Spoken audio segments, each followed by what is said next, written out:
اهلا وسهلا البنات، كيف راكم؟ كنتمنى تكونوا كاملين بخير وعلى خير وبصحه جيده يا ربي. كنتمنى تكونوا دوزتوا عطله زوينه مع الاهل والاحباب. اليوم جبت لكم فيديو جديد، واحد الحلوى اولا كيك اللي كتجي رائعه ولذيذه. تقدروا تقدموها غير كيك عادي، كيف ما تقدروا تزينوها بالكريمه.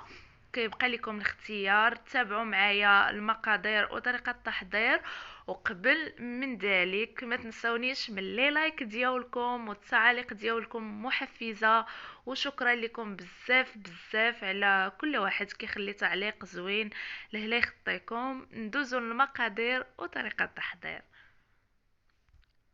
وهنا البنات، وكيف ما كتشوفوا عندي 4 ديال البيضات بالحرارة ديال المطبخ.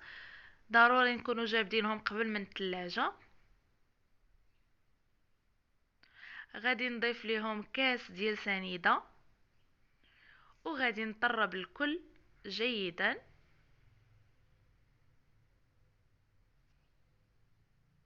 تقدروا تستعملوا الطراب الكهربائي، كيف ما اللي ما عندوش يقدر يستعمل الطراب اليدوي، نفسهم كيعطوا نفس النتيجه. غادي نضيف واحد المعلقه ديال القرفه، وهاد المعلقه ديال القرفه هي السر ديال هاد الكيك اللي كيجي صراحه لذيذ ورائع. كنتمنى انكم تجربوه. وغادي نضيف واحد الكاس ديال زيت نباتيه، وكنتمنى كاع اللي كيجرب الوصفات ديالي يكتبهم ليا في التعاليق، يكتب ليا واش كيجرب الوصفات ديالي، كيف كيجيكم الوصفات ديالي. صراحه كنفرح بزاف مني شي حد هكا كيجرب الوصفات، والحمد لله كلشي كيصدق وكلشي ناجح. غادي نضيف واحد الكاس ديال دانون ديال البنان،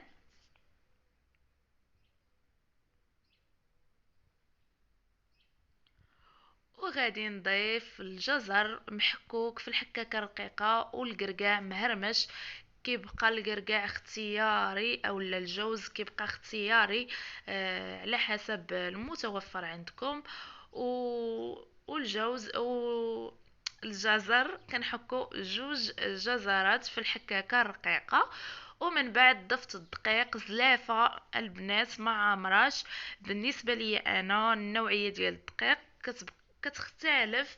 يعني تقدر انا هزات ليا زلافه مع مراش، وحده اخرى تهز ليها زلافه، وحده تهز ليها 2 كيسان او الاقل. يعني كتبقى على حسب النوعيه ديال الدقيق. ملي تشوفوا الكيك ديالكم صافي ما بقاش خاصها الدقيق، صافي ما تبقاوش تزيدوا. وهي راها هاد الكيك كتجي ثقيله، ما تخافوش منها، راها كتجي ثقيله في الخليط ديالها، ولكن ملي كطيب كتجي هشيشه ورائعه. كيف ما شفتوا ضفت لها واحد 3 الخمارات، 3. وخلطت، ودابا ضفت معلقه ديال الخل، وغادي نطرب على هاد الشكل هذا. وهنا البنات خديت المول ديالي دهنته بالزبده، وغادي نرشو بالدقيق. البنات بالنسبه للمول كيبقى اختياري، اي مول عندكم، ماشي ضروري هاد المول اللي كيتحل في الجناب، اي مول متوفر عندكم. غير هو حاولوا يكون الحجم شويه شويه متوسط، ما يكونش الحجم كبير باش ما تجيكمش الكيكه هابطه. صافي هكا رشيته بالدقيق، وغادي نخوي الخليط ديالي. في هاد الاثناء البنات انا راني شاعله الفران على درجه حراره 180 الفوق والتحت. غادي ندخل الكيك وغادي نطفي لتحت، وغادي نخليه يطيب على خاطر خاطرو. كنقص الحراره كنخليه يطيب حتى كيطلع، وعاد كنشعل عليه الفوق يتحمر مزيان ونرجع معاكم. وهذا هو الكيك ديالي من بعد ما طاب. صراحه كيجي محمر، تاكلوه غير هكا، يعني ماشي بالضروري انكم ديروا ليه كريمه. وهنا البنات كيف ما شفتوا قطعت ليه الجوانب ديالو، حيت انا ناويه نزينو كيف ما قلت لكم بالكريمه. قطعت ليه الجوانب ديالو على هذا الشكل هذا. بالنسبه لهاد الجوانب ديال الكيك راه ما غاديش يضيعوا، عطوهم لوليداتكم مع كويس ديال الحليب، اولا تقدروا ديروهم كديسير مع مايزينا يعني كيبقى لكم الاختيار. صافي البنات غادي نقسم الكيكه من الوسط، كلشي كيعرف يقطع الكيكه من الوسط بالخيط. غادي نقسمها وغادي ندوزو باش نقادو الكريمه. بالنسبه للكريمه انا اختاريت الكريم باتيسير. وغادي نضيف 2 معالق ديال الكريم باتيسير.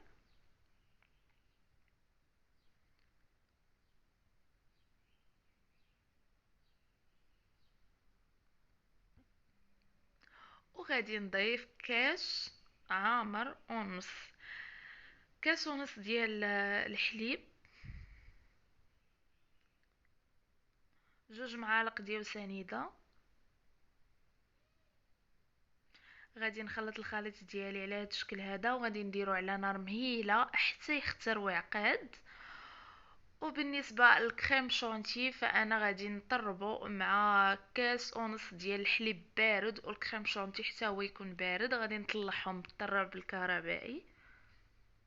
بالنسبه للبنات الكريم باتيسير هو هذا، غادي نبقى نحرك فيه حتى كيعقد.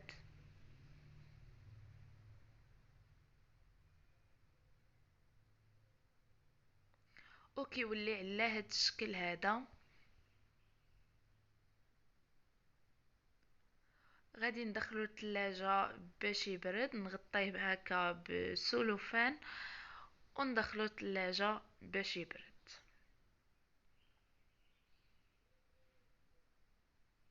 كيف ما شفتو نغطيو على هذا الشكل هذا باش ما يديرش لينا واحد القشرة من الفوق.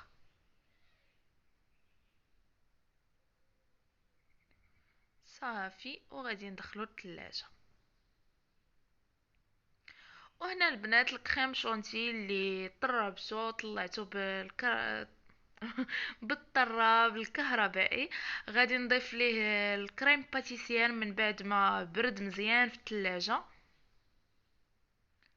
خاص الكريم باتيسير يجيكم على هذا الشكل هذا، يكون شاد في راسو ما يكونش جاري، باش الكريمه تجيكم هي هذيك.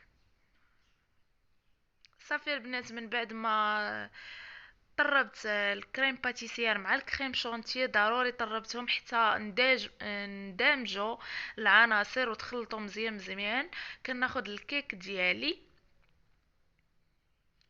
على هاد الشكل، كنعمرها هكا بالكريمه من الوسط.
وهنا البنات، وكيف ما كتشوفوا من بعد ما دهنت الكيك ديالي بالكريمه كامله، خديت شويه هكا ديال الكريمه، ضفت ليه شويه ديال الشوكولا، خلطته مزيان. من بعد ما درته في البوش ودرته على شكل هكا وريضات. وفي الجناب البنات ديال الكيك درت اللوز ايفيلي على هذا الشكل هذا، حمرته ودرته هكا في الجناب. والوسط خديت شوكولاط ابيض درته على شكل خطوط وجريته هكا بالموس. بالنسبه للتزيين كيبقى اختياري، تقدروا ديروا التزيين اللي بغيتو. كيف ما قلت لكم تقدروا تخليوها غير كيك عادي، كتجي لذيذه والمذاق ديالها رائع. السر ديالها هو داك القرفه مع الجوز والقرقاع. كنتمنى هذا الفيديو يكون نال اعجابكم. الى اللقاء، الى فيديو قادم. السلام عليكم.